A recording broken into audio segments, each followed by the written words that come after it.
Okay, we're gonna call this one a better way to hook up your bidet, or another way to hook up your bidet. So for those of you that already know some do-it-yourself plumbing, not complex things, but beyond the average DIYer, here's just an idea. So I got a bidet, and I figured, this is a better way to quote unquote clean up, if you know what I'm saying. But I figured, let me plug this and hook this thing up and do it the way that they say. So I said, this is good, but something, if something happens, because with plumbing, it's always if something happens. So, quick idea. If you already know how to do this stuff, so let me just throw an idea at you. Here is your main coming in to the toilet. That's going to go to your filler valve there. Now, the piece here is added. That come with the kit for the bidet.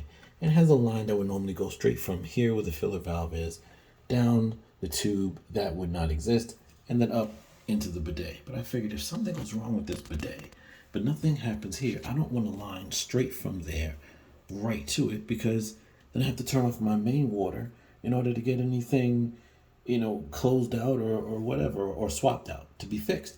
What if it's like 3 o'clock in the morning? Nothing's open. So, and you don't have it in your plumbing kit. What I added was in between the piece that attaches to your filler from your main. I just threw this in between. That's a quarter turn valve. Now I put a brass fitment on that side because it's what I had in my plumbing kit. But you can get it with this brass fitment there, or you can get it without and just has 3/8 on both sides. But pop a quarter turn valve in between the feed and the bidet itself, just in case anything happens.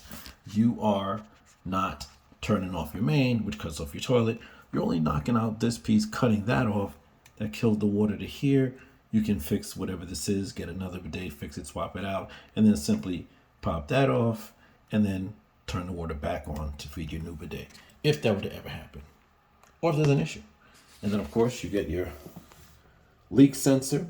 In case any of this happens and you're not home, that's going to alert you and hook up to your emergency cutoff valve. And I'm going to do a video on the water sensor with emergency cutoff valve soon. But that's just an idea.